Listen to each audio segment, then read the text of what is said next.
नमस्कार, आयुष्य किचन मध्ये स्वागत। आज दाखवत आहे शहाळ्याचं मिल्कशेक।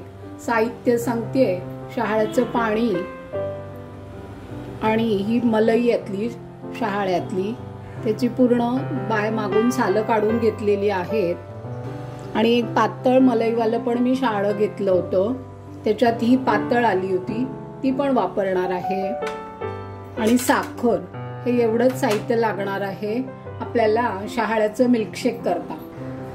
आता मी असे बारीक तुकडे करून घ्यायचे।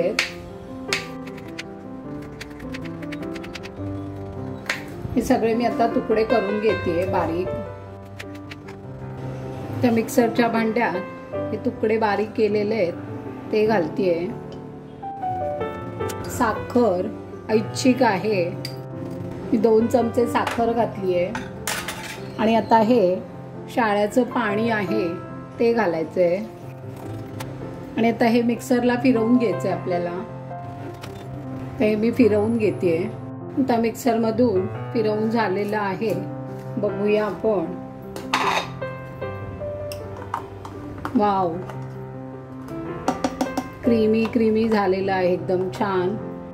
आता मी हे ह्याच्यात ओतून घेते। आणि वर आता ही थोडीशी मलई, पातळवाली मलई होती ती आणली होती।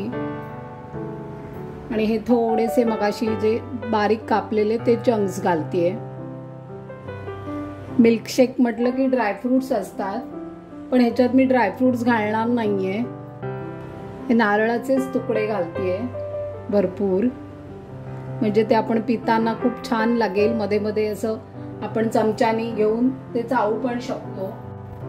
उन्हाळा स्पेशल शहाळ्याचं मिल्कशेक तयार आहे। आस्वाद घ्या, लाईक करा, शेअर करा आणि कमेंट्स करा।